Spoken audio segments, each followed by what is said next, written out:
Bonsoir à tous, bienvenue au Collège des Bernardins. Ce soir, nous allons parler de la notion de chrétienté. À l'heure de la sécularisation et de la mondialisation, cette notion de chrétienté appartient-elle à un passé révolu?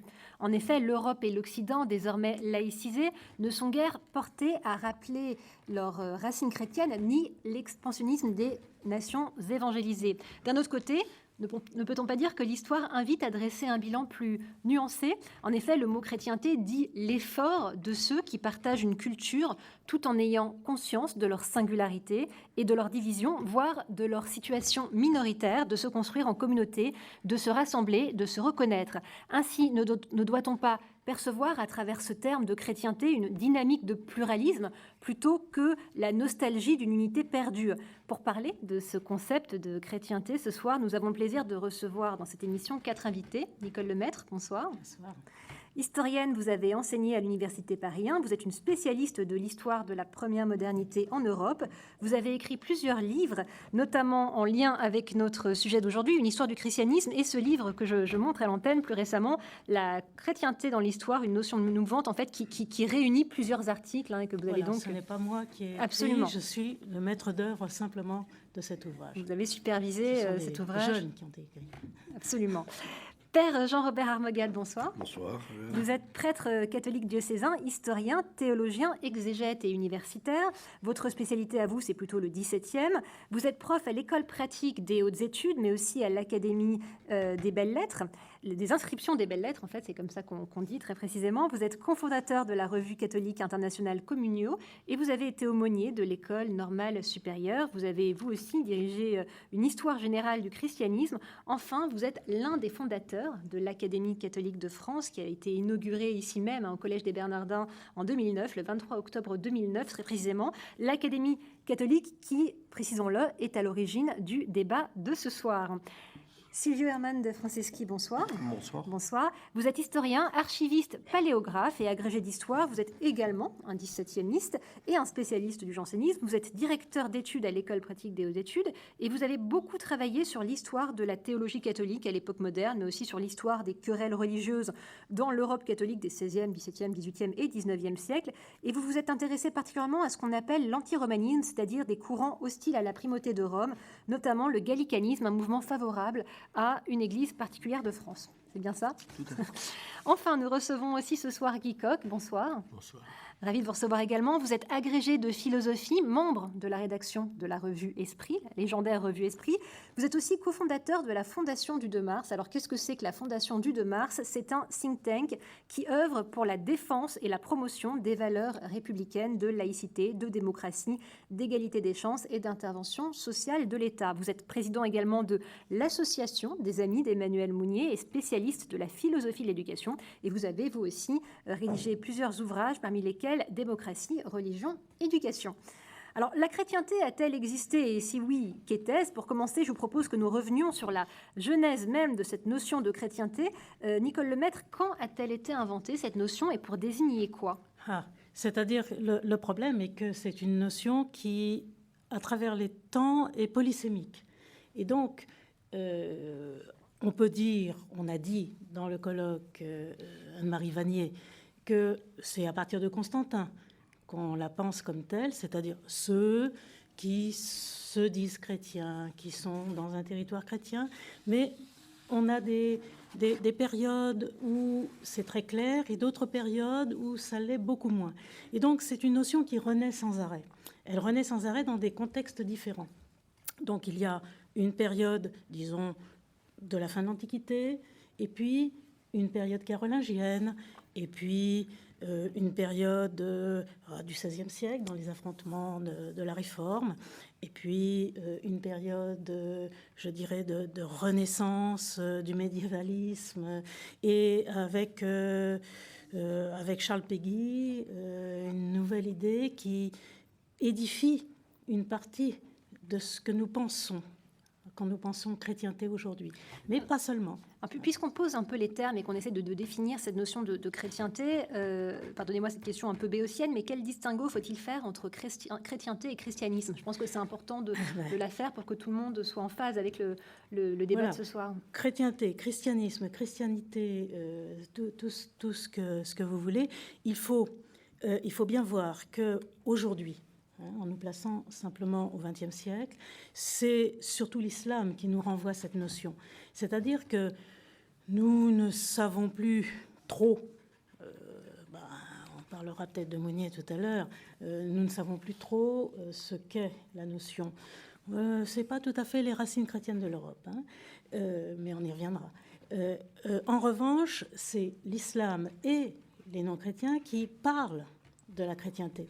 Et donc, qui nous renvoie à une unité à laquelle nous ne pensions plus et qui, pour nous, est devenue une quête de l'unité, je pense, mais on va y revenir. Vous pouviez réagir. Mais il faut savoir de quoi on parle. Et pour savoir de quoi on parle, il faut savoir ce qu'on dit. Or, qu'est-ce qu'on dit? Chrétienté. Regardez un grand dictionnaire de latin médiéval, le glossaire de Ducange, à l'article Christianitas.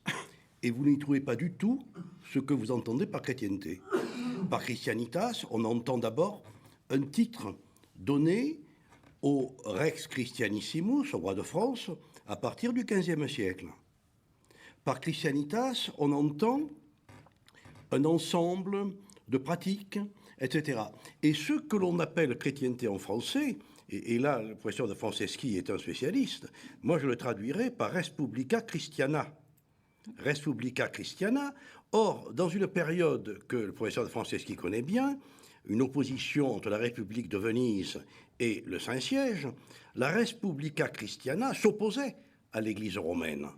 Donc c'est tout à fait, les cartes sont battues, sont jouées, et le lexique ici nous aide à comprendre que, comme le disait le professeur Lemaître, la chrétienté est une notion extrêmement mouvante, difficile à saisir. On croit la voir, elle est déjà partie. Extrêmement mouvante et qui fait aussi l'objet d'une grande diversité interne. Est-ce qu'il faut parler des chrétientés selon effectivement les époques, les différents mouvements, les scissions? Sûrement pas. Sûrement pas, puisque dans ce livre, justement, l'un des intérêts, c'est de montrer que le mot chrétienté a été très tôt réservé aux chrétiens latins. C'est-à-dire qu'elle exclut les Grecs très très vite. Et d'ailleurs, la preuve est que les Grecs, les chrétiens d'Orient, n'utilisent pratiquement pas le terme et ne l'utilisent pas dans le même sens que nous. Donc, il y a la mission chrétienne de tout temps, des Bonifaces, etc. Et puis, il y a cette évolution vers la chrétienté latine. Et là, c'est surtout Pie II, donc à l'époque de l'humanisme. On est au milieu du XVe siècle. Le pape Pie II est le créateur de la notion d'Europe. Et en même temps, il dit la chrétienté, ce sont ceux qui se disent chrétiens. Alors, Silvio de Franceschi, le père Amogat, faisait à l'instant référence à vos travaux. Le terme chrétienté est né au début du Moyen-Âge. Il s'est imposé à partir du XIe et c'est devenu remplacer celui d'église au sens de communauté des fidèles. Quels sont plutôt selon vous les fantasmes autour de cette notion de chrétienté? Je ne sais pas si je parlerai de fantasmes. Je voudrais rebondir sur ce qui a été dit auparavant pour noter effectivement le fait qu'il y a des fluctuations historiques autour de cette notion. Effectivement, Nicole Lemaître l'a dit, il y a des moments où elle disparaît, d'autres moments où elle réapparaît. Et moi, je l'ai étudié pour l'époque moderne. Quelque chose qui m'a frappé, c'est que assez souvent, on trouve, de la part des historiens, le constat selon quoi elle disparaîtrait aux alentours du Concile de Trente. En réalité, si effacement de l'idée de chrétienté il y a à l'époque moderne, à mon avis, c'est essentiellement à la fin du XVIIe siècle qui se produit. Au XVIIIe, j'ai l'impression qu'elle disparaît à peu près complètement. Ce qui est assez Pardon de vous interrompre, à quoi est lié le fait que cette notion disparaît et réapparaît? Qu'est-ce qui explique que tout d'un coup, la notion ressurgit? En réalité, je n'en sais rien. Si, l'usage. Elle est utile à un moment donné. dans une conjoncture donnée, elle est utile pour rassembler, pour expliquer, pour se différencier. Il y a un problème d'identité derrière le mot chrétienté, pour se différencier des autres. Et donc, il se trouve que à partir du XVIIe siècle, on n'en a pas besoin. C'est très peu utilisé dans les missions. Alors effectivement, il y a des moments où elle est utile, des moments où on en a moins besoin. Guicoq, alors si la chrétienté a bel et bien existé, elle a effectivement cessé d'être à l'âge de la modernité politique, on va appeler ça comme ça. Est-ce que les réformes, est-ce que l'antiromanisme, est-ce que l'avènement des temps modernes sont seuls en cause, à votre avis? Je voudrais d'abord préciser que je suis autour de cette table le seul non-historien. Et donc, ce qui ne vous disqualifie pas pour autant. Non, je ne me sens pas disqualifié, rassurez-vous. mais je ne vais pas prendre part dans le débat des historiens. Ce que je voudrais dire, c'est que ce livre est une synthèse remarquable, une mine, qu'on découvre énormément de choses. Au-delà de la chrétienté occidentale, qui est c'est la chose la plus connue, et encore, dans le livre, on voit bien toutes les ignorances, et que ça n'est pas une masse compacte sur des siècles et des siècles continus, quoi, qui est visée par le terme de chrétienté. Et justement, la grande variété, pour moi, explique alors quelque chose qui n'est pas de l'ordre historique, l'espèce de brouillage qu'il y a derrière qui se produit à l'occasion de ce terme de chrétienté. Le père Armogad, dans la conclusion, a bien pointé ce problème-là. MeToo, dites-vous, c'est très intéressant. Et du coup, moi, il me semble que la notion, aujourd'hui, le livre m'a convaincu un peu plus. Je l'étais déjà, puisque je suis un grand lecteur de Mounier, comme vous savez, et notamment un rééditeur récent de Feu la chrétienté. Ça m'a convaincu un peu plus que le terme est inutilisable aujourd'hui. Que ne peut pas utiliser ce terme, qu'il a perdu toute pertinence pour répondre à la question qu'il semble poser quand on veut l'utiliser, à savoir quelles sont les relations entre le christianisme et la civilisation. D'ailleurs, c'est la question que se pose Mounier dans cet ouvrage. Voilà, il n'y a plus de possibilité de s'accrocher à l'idée de chrétienté, et quand on le fait, alors, on est à contre-courant de ce qu'il faudrait pour l'Église d'aujourd'hui, qui est dans une société sécularisée, qui est dans tout un contexte de civilisation, d'ailleurs, que le christianisme n'a pas créé, qui se forme en dehors de lui. Et là, évidemment, je suis assez inquiet si le terme devait revenir pour essayer de dire un projet d'Église, un projet de christianisme, un projet d'inscription du christianisme dans la société. Je crois que là, on ferait fausse route, et on enfoncerait un peu plus le monde chrétien dans la désuétude. Est-ce que, je ne sais pas si c'est vraiment ce que vous dites, que ce livre vous a convaincu que le terme avait perdu toute sa pertinence. Oui. Je ne suis pas certaine que c'est vraiment ce que vous ayez voulu dire. Est-ce qu'au contraire, vous n'avez pas voulu dire que la chrétienté était davantage une dynamique qu'une évidence unitaire? Alors, oui, mais excusez-moi, je ne suis pas sur le plan historique. Oui, j'entends bien. Je respecte les positions des historiens sur le sujet. Mais à partir de là, je me dis, comment est-ce qu'aujourd'hui, on peut poser cette question, quelle est la relation entre la civilisation et le christianisme, étant entendu qu'il n'y a pas de civilisation chrétienne, mais précisément derrière le mot chrétienté, ça vient très vite, ça, l'idée voilà. Ça c'est la réaction, si j'ose dire, de l'utilisation politique du mot. Oui, tout à fait. Au XXe siècle. Et présente. L'utilisation politique présente. Alors justement, puisque vous parlez d'utilisation politique, vous avez dit tout à l'heure, Silvio Franceschi, que la notion avait disparu, réapparu. C'est justement la question que j'allais vous poser. Est-ce que vous avez le sentiment que cette notion de chrétienté a été récupérée de manière récurrente au fil des âges?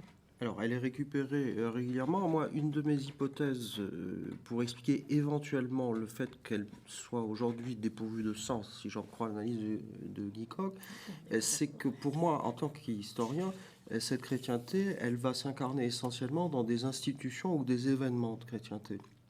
Et ces événements de chrétienté, la croisade, la mort d'un pape, l'élection d'un pape, ces institutions, c'est le roi très chrétien, le catholique en Espagne, l'université est une institution de chrétienté dans ses origines. Et aujourd'hui, je dirais, ces événements de chrétienté où ces institutions de chrétienté ont perdu leur dimension précisément de chrétienté. Je ne pense pas qu'aujourd'hui on puisse parler de croisade en évoquant la reconquête des lieux saints. De toute façon, ça n'a pratiquement pas marché, la croisade, il faut bien voir.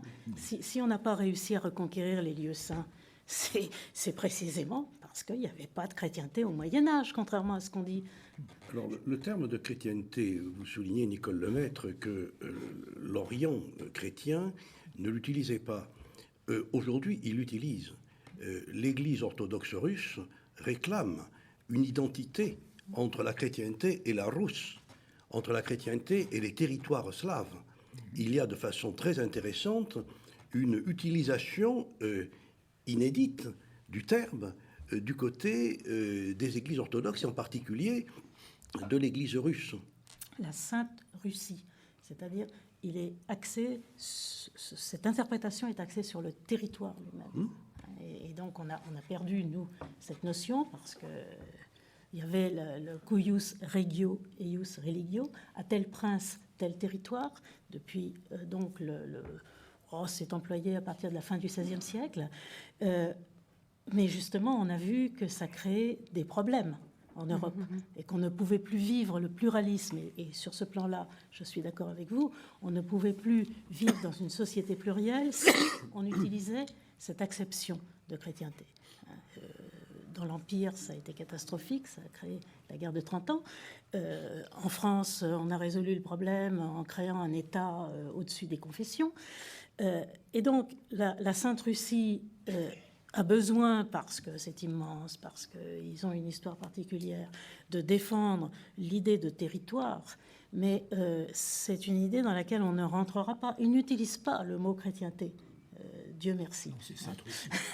C'est la Sainte Russie. Guy Coq, vous êtes, on le disait, familier de la pensée d'Emmanuel Mounier, auteur d'un texte que vous citiez d'ailleurs, Feu la chrétienté.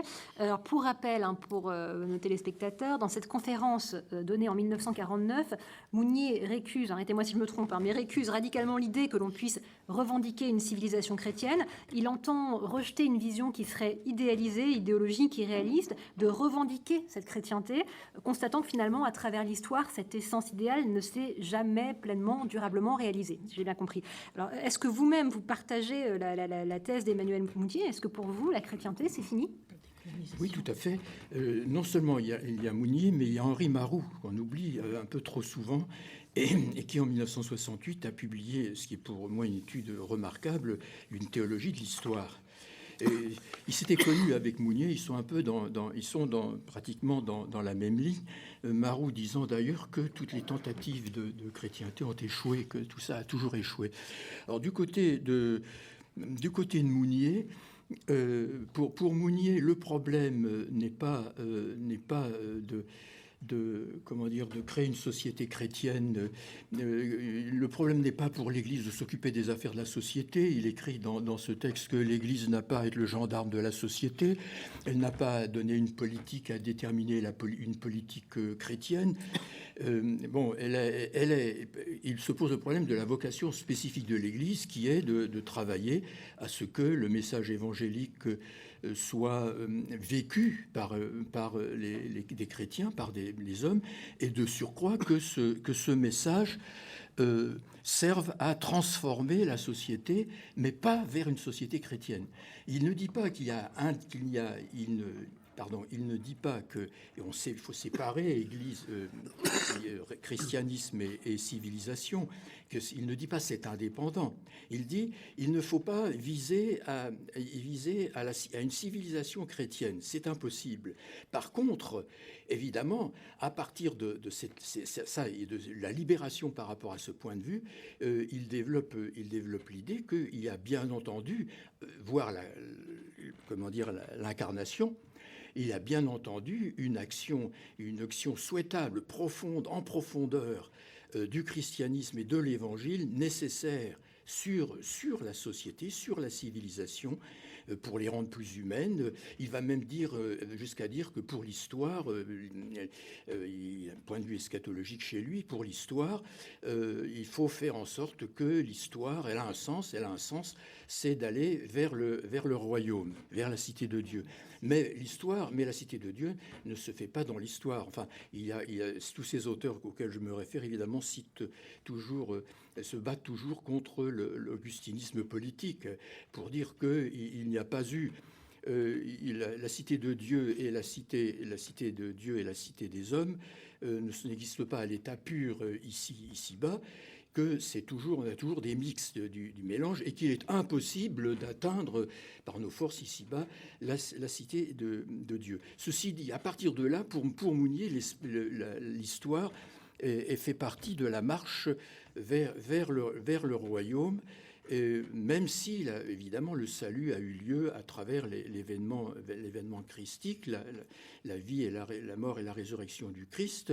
Il n'empêche que le temps qui est après n'est pas une pure attente vaine et contribue quelque part à la construction du royaume. Ouais, voilà. On aura peut-être l'occasion de reparler d'Emmanuel Mounier. Père Jean-Robert Armogad, j'imagine que vous êtes en désaccord avec l'idée que la chrétienté, c'est fini. Qu'est-ce que vous avez envie de répondre à ceux qui prétendent que c'est le cas ?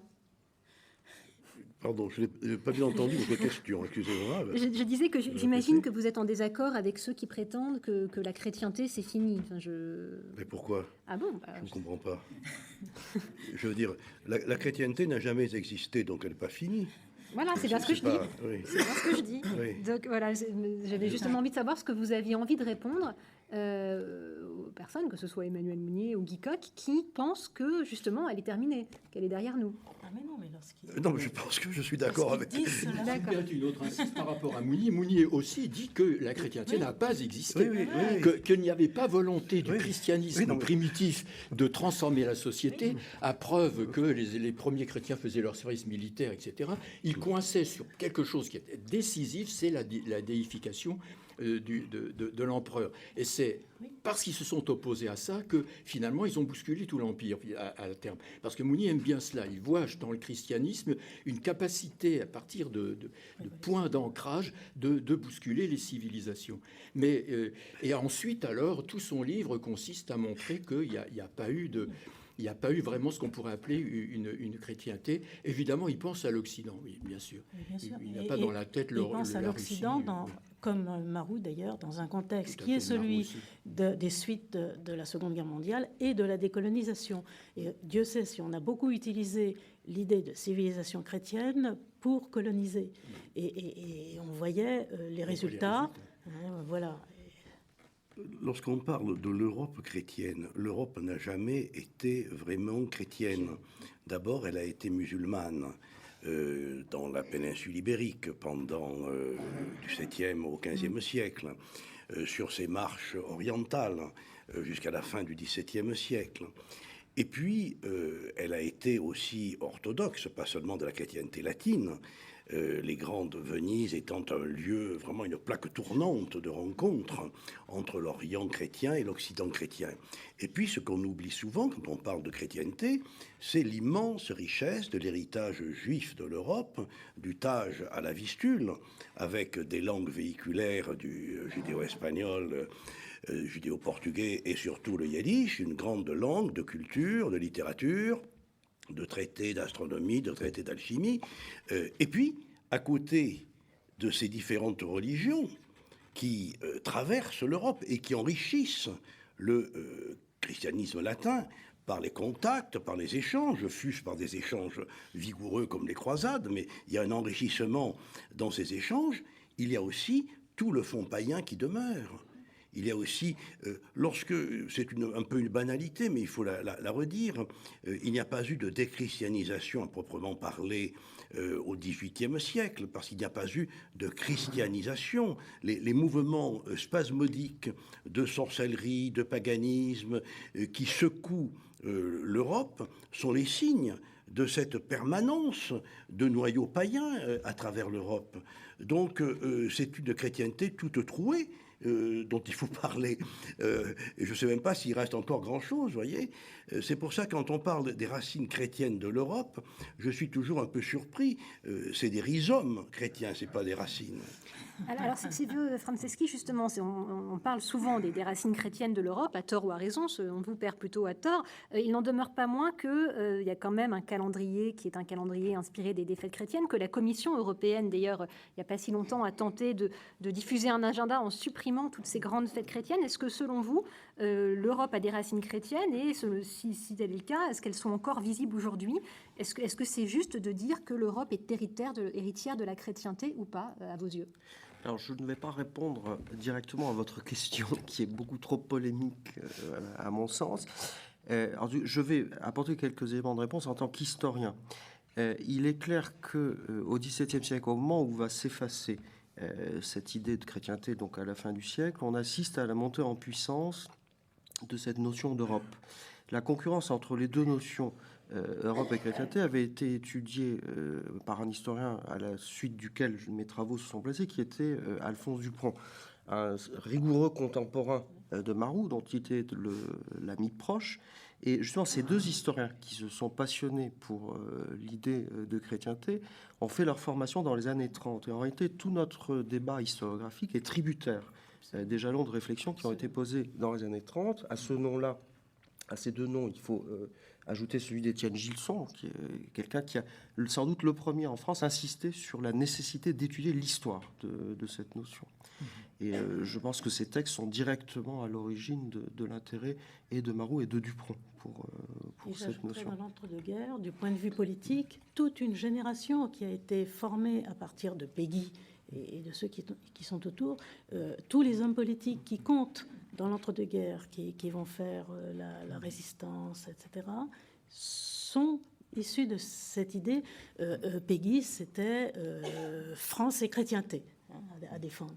Eh bien, ça a permis une action politique du côté de la démocratie pour les catholiques, ce qui n'était pas joué d'avance jusqu'à la guerre de 14 tout de même, et ça a permis surtout de former des gens sur un idéal. Et c'est peut-être là qu'on aborde une partie sur laquelle on va revenir. Je voudrais préciser qu'il faudrait faire toute la lignée, parce que après Péguy, il y a Mounier. Oui. Il y a Mounier dont l'influence, la formation, l'influence sur la formation de plusieurs générations est considérable. Et en effet, il est après Péguy un des grands passeurs des chrétiens vers l'engagement dans la démocratie, vers l'acceptation de la laïcité. Pour moi, d'ailleurs, c'est à travers la lecture de Mounier que j'ai compris, comme croyant à l'époque, l'enjeu de la laïcité, et aussi en même temps, d'ailleurs, l'importance de l'engagement du chrétien dans le temporel. Et ça c'était également Mounier, la prolongation Péguy disant il n'y a pas à mettre le spirituel dans le temporel, il y est déjà. Et Mounier qui ajoute, oui, il ne faut surtout pas séparer le spirituel et le temporel, car le spirituel est dans le temporel, dans tout le temporel. Et d'autre part, attention, il faut les distinguer. C'est-à-dire qu'il y a une difficulté, parce que au niveau de la construction de la pensée chrétienne et de la vie chrétienne, c'est cela. Il faut maintenir la distinction, mais il ne faut pas séparer. Or, évidemment, on pourrait me dire, mais la laïcité, ça consiste en une séparation. Mais là, c'est autre chose. On est sur le terrain du politique proprement dit. Et il était décisif qu'il y ait cette libération réciproque de l'Église, du christianisme, des religions et de l'État. C'était une condition pour une véritable démocratie. C'était une condition pour la liberté de l'Église. Les catholiques devraient se souvenir, ils ne le savent pas, que les premières réunions libres des évêques de France sont en 1906, juste après le vote de la loi. Liberté donc pour les églises, c'est la loi de 1905 qui le dit. L'article 4 dit que l'État n'a pas le droit de se mêler d'organiser la vie des églises. C'est assez actuel d'ailleurs comme problème. Il n'a pas à se mêler de cela. Et c'est aussi la liberté de la foi. Ça, des après-guerre, Vialatou et Latreille avaient fait un article retentissant dans la revue Esprit, en expliquant que la laïcité, le dispositif légal de laïcité, de structuration de l'État comme séparé du religieux, c'était la condition juridique en fait de l'acte de foi. Je voulais rebondir sur ce que vous disiez. Pardon, je vous donne la parole avant, allez-y. Oui, moi c'était juste pour rajouter liberté des laïcs aussi dans la foi contre éventuellement la hiérarchie ecclésiale. Des itinéraires comme ceux d'Edmond Michelet par exemple, ou de Gaulle, ou de beaucoup d'autres qui ont fait l'investissement dans le politique des chrétiens, c'est lié à cette position-là. Donc c'est tout à fait vrai. Puisque vous évoquez la position des laïcs, Nicole Lemaître, comment la notion de chrétienté a-t-elle tenté de tenir le choc, si j'ose dire, face à la laïcité et à la sécularisation? C'est pas un choc. Ça n'est un choc que si on fait de la chrétienté une idole. À partir du moment où on fait de la chrétienté une idole, surtout du côté de l'extrême droite très souvent, à ce moment-là, la sécularisation devient un choc. Sinon, le laïc, c'est un séculier par excellence. Donc, on n'a pas à s'inquiéter. Et la chrétienté, elle est à l'intérieur même de la sécularisation. Ça, depuis au moins la fin du Moyen-Âge. Depuis que le politique en Occident s'est séparé petit à petit. Donc voilà, je répondrai comme ça, c'est-à-dire que on va dire peut-être tout à l'heure ce qu'est pour nous la chrétienté, mais je pense très profondément qu'il n'y a pas à opposer la chrétienté à la civilisation. Alors, qu'est-ce que c'est pour vous la chrétienté? S'il faut le dire à partir de maintenant, oui, moi je dirais que c'est un moyen de connecter un réseau de gens qui partagent la même foi ou qui prétendent partager la même foi. Ça, c'est vrai depuis l'origine. Hein. C'est-à-dire qu'au temps de Constantin, les chrétiens étaient minoritaires. Et donc, un moyen pour les chrétiens de se reconnaître. Mais ça n'est que ça. C'est un mot commode, c'est un mot outil qui permet de dire aux chrétiens, bien voilà, nous partageons. Ce qui est malheureux dans l'histoire, c'est que ça ne s'est appliqué qu'à l'Occident.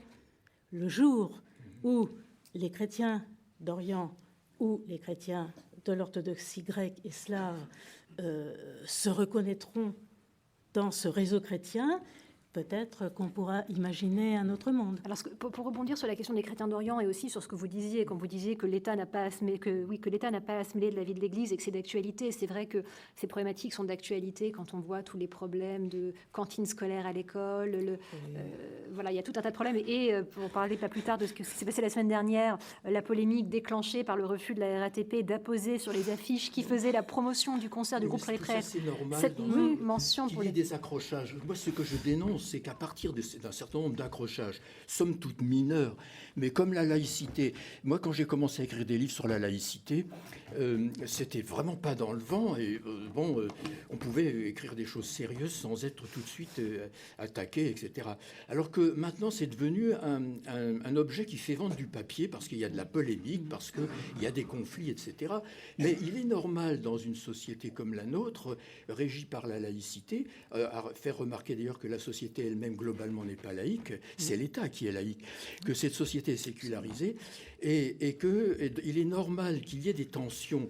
Et la laïcité est justement là un ensemble de dispositifs pour que les tensions puissent se régler avec justice, sans violence, par de la négociation, par de la justice. Je voudrais revenir sur un point dans le prolongement de ce que disait Nicole Lemaître, c'est qu'en effet, bon, on ne sait pas ce qu'est la chrétienté. Pour moi, c'est ça. Mais je vois très bien l'usage qu'un certain nombre en font.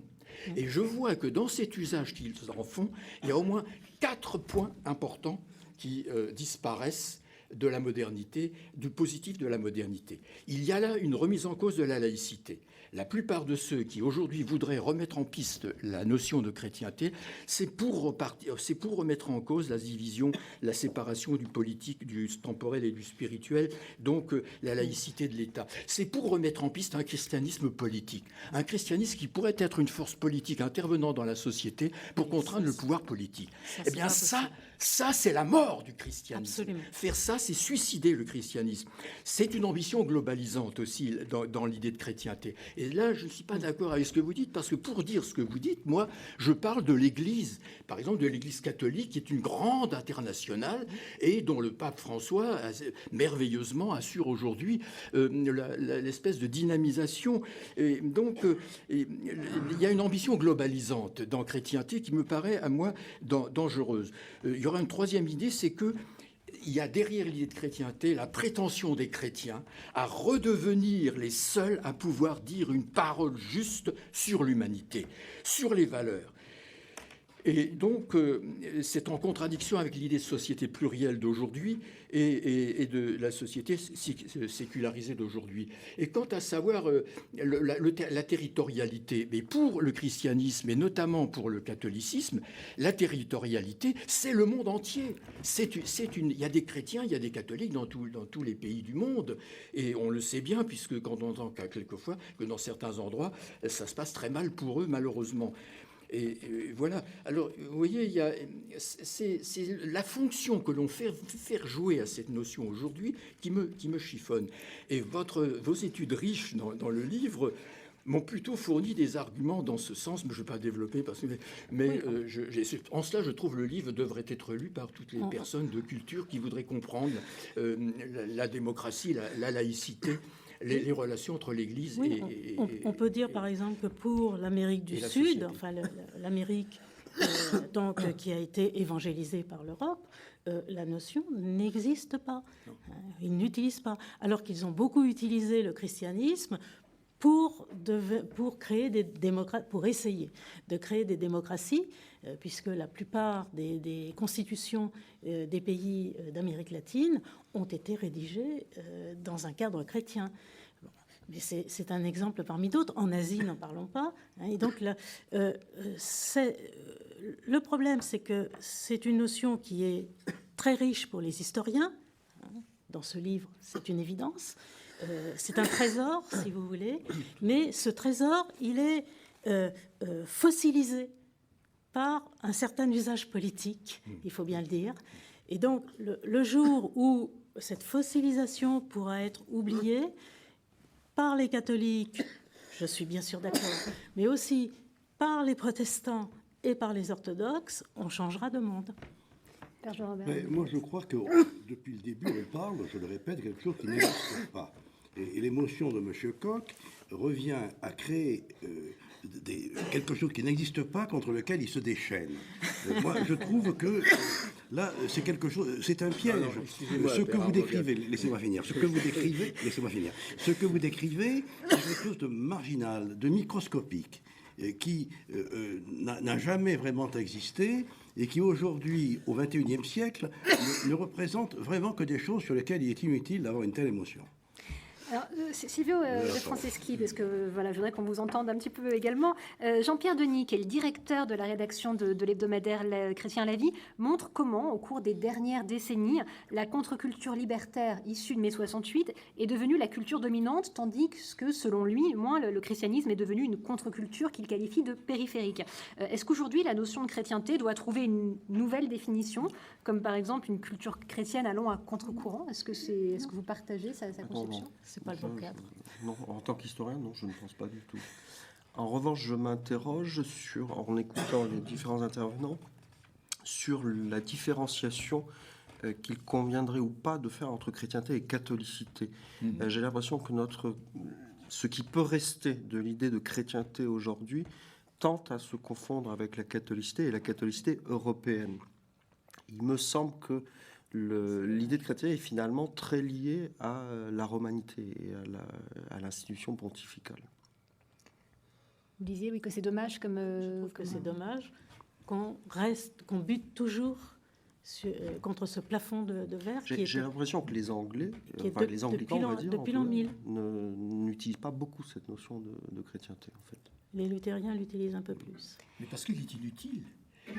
Je n'ai pas dit autre chose. Je ne me bats pas contre je me bats contre l'usage du sens que l'on veut donner au mot chrétienté, qui ne correspond sûrement pas au meilleur de la tradition, mais qui est une instrumentalisation aujourd'hui pour remettre en cause la laïcité de l'État. Parce que quand même, y compris dans le monde catholique, il y a toujours une certaine gêne par rapport à la laïcité. On a beaucoup de mal à en dire. Il n'y a pas beaucoup d'évêques qui osent dire que c'est très positif, la laïcité. Il n'y a pas de plus. Il y aurait à dire que cette, excusez-moi, que comment je voulais dire que je cherchais les points que j'avais repris tout à l'heure. Excusez-moi. Pendant que vous cherchez, je voulais vous interroger, puisque vous parlez de laïcité. Oui, vous êtes un des concepteurs de cette notion des notions de laïcité ouverte d'une part et de laïcité positive d'autre part. Alors, j'avais envie de vous demander que signifient à vos yeux ces deux qualificatifs, et est-ce que ça veut dire que finalement la notion de laïcité ne se suffit pas à elle-même, qu'il faut lui adjoindre des épithètes comme ce sont des bobards qui je n'arrive pas à retirer d'Internet. Je n'ai jamais défendu une laïcité ouverte, j'ai défendu toujours la laïcité, loi 1905, et la jurisprudence qui s'est installée pendant un siècle, qui est une jurisprudence libérale, une jurisprudence inspirée par Briand et par Jaurès. Je me suis toujours battu sur cette idée-là, et laïcité sans qualificatif, pas laïcité moderne, pas de laïcité plurielle, etc. La laïcité, c'est les quelques articles fondamentaux de la loi de 1905, plus ce qu'on oublie, un certain nombre de dispositions de Jules Ferry quand il a créé l'école républicaine, et dont le retour ces temps-ci, je l'espère vraiment, d'une éducation morale à l'école est simplement la réactivation d'un des grands piliers de la laïcité. C'est un ensemble de dispositions qui sont de nature constitutionnelle. D'ailleurs, M. Sarkozy avait voulu réviser la loi de 1905, et des juristes avaient dit oui, mais c'est une loi comme une autre. Le Conseil constitutionnel récemment, en fait, a dit le contraire, et il a pratiquement constitutionnalisé, personne ne s'en est aperçu, c'était dans le programme de Hollande, mais il a pratiquement constitutionnalisé certains articles fondamentaux de cette loi de 1905. Ce sont des instituants. Mais d'autre part, pour les chrétiens, au lieu d'essayer de se battre avec des mots, avec des adjectifs, la politique chrétienne, la culture chrétienne, la contre-culture, etc., ces mots qui correspondent à des peurs chez eux. Je voudrais que les chrétiens n'aient pas peur de ce monde. Ce monde n'est pas méchant en soi. Il y a des guerres affreuses, il y a des luttes affreuses. Mais enfin, il faut cesser de considérer que l'Église serait toujours du bon côté, ou les Églises, et que le monde, lui, serait très méchant. Ce qui importe, c'est que nous travaillons dans ce monde tel qu'il est à le faire évoluer de telle sorte que la richesse humaine qu'emporte l'Évangile, qu'apportent les textes de l'Écriture, elle se transforme, c'est soit une source bienveillante, vivifiante, qui se transforme en création supérieure de l'humanité. C'est cela que nous devons faire, et d'autre part, nous devons travailler à libérer, à lever les obstacles dans notre monde, mais aussi en nous-mêmes, à l'entente de la parole évangélique. Parce que l'Église, dans son histoire, a quand même été, et encore récemment, et quelquefois encore de temps en temps, est un obstacle à la bonne entente de l'Évangile. Et ce sentiment enfin d'un pape qui, sur ce terrain, c'est le problème, parce que on le voit bien, c'est un pape qui a libéré une certaine perception positive, heureuse du catholicisme, bien au-delà de l'Église. Et pourquoi a-t-il fait ça? Qu'est-ce qui a été d'important dans ce qu'il a fait? Il a simplement dit ce qui compte après tout, avant tout, y compris dans l'Évangile, c'est la relation.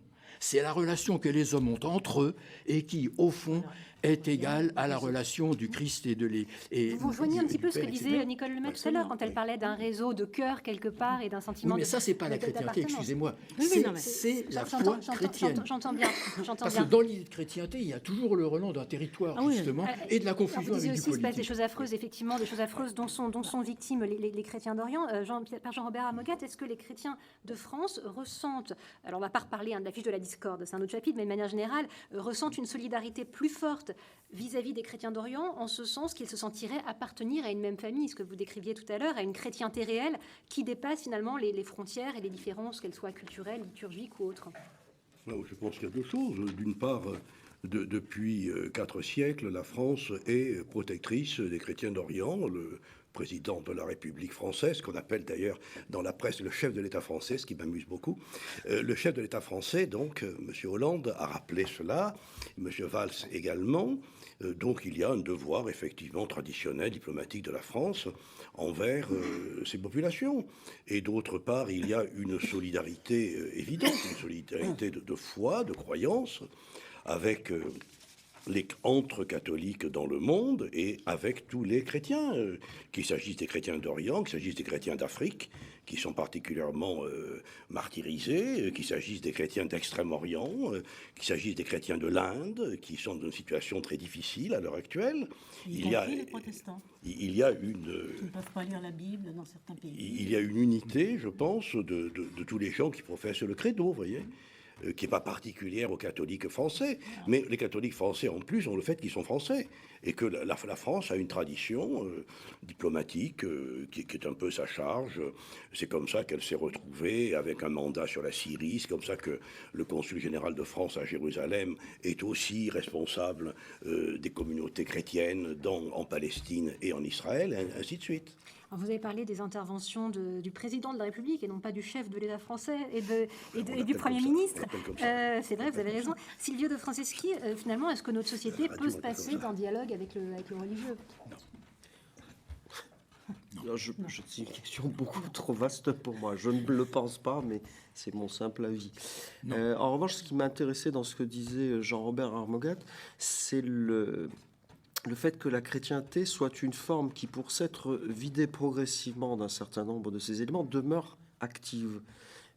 Cette question du protectorat français sur les chrétiens d'Orient.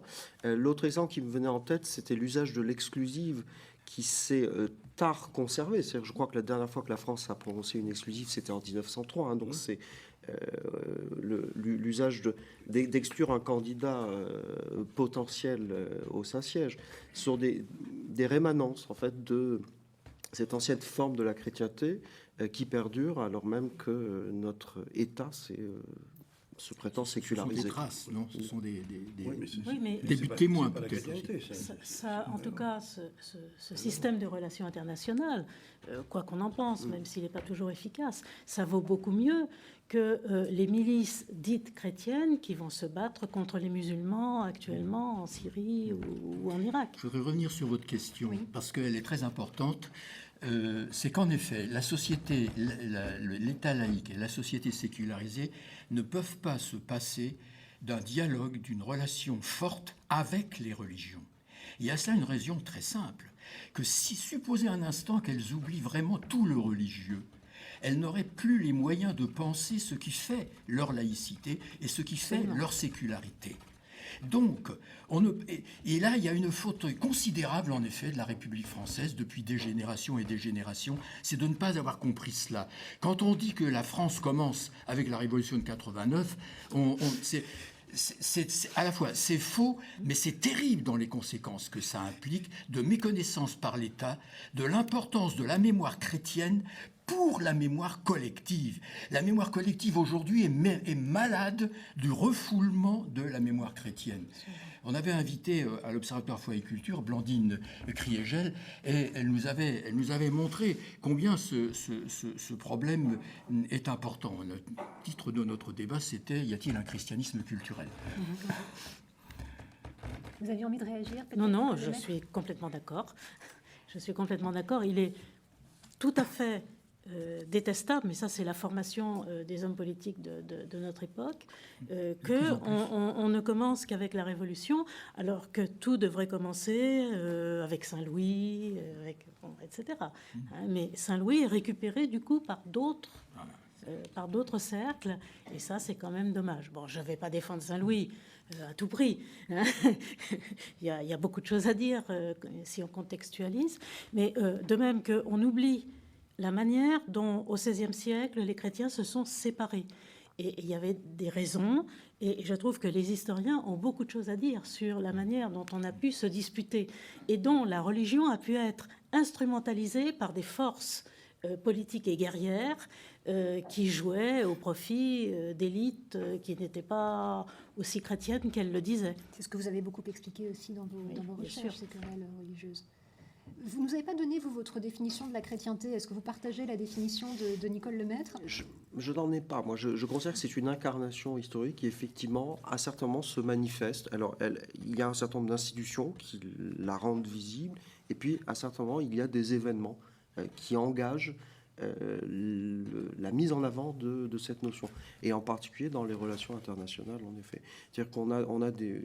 Pour ce que j'ai pu étudier, on a des souverains ou des ministres qui sont capables de mettre entre parenthèses cette notion, et tout à coup, à un moment où elle leur sert, ils la réinvestissent et l'utilisent pour justifier des décisions qui, par ailleurs, semblent difficilement se prêter à une justification de chrétienté. Mais quand ils la mettent de côté, c'est aussi parce que ça les arrange à ce moment donné de la mettre de côté ? Ça les arrange, ou en tout cas, ils n'en ont aucune utilité, elle ne leur sert pas à ce moment-là.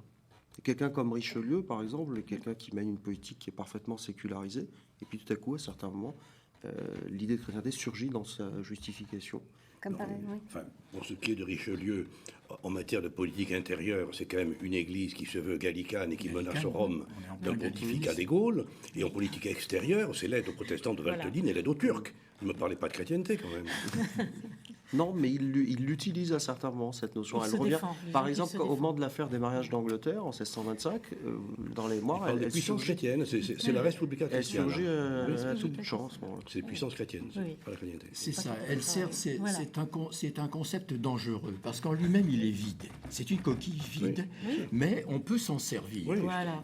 On s'en sert, mais il faut donc, quand quelqu'un parle de chrétienté aujourd'hui, il faut essayer de creuser ce que ça implique tout autour, ce que ça implique comme position par rapport même à la démocratie, le style de méconnaissance de la démocratie par rapport à la laïcité, par rapport à la devise républicaine. Je dois vous interrompre, parce que je crois que comme tout type de concept, que ce soit la chrétienté ou la laïcité, c'est des concepts qui ont tendance à être instrumentalisés. Merci à tous les quatre d'avoir participé à cette table ronde qui touche à sa fin déjà. Mardi prochain, à l'occasion du 50e de la clôture du Concile Vatican II, nous tâcherons de répondre à cette question, enfin à la question, la dignité de la personne, une valeur universelle, point d'interrogation. On questionnera donc effectivement l'universalité de cette valeur. D'ici là, bonne semaine à tous. Merci encore. Merci.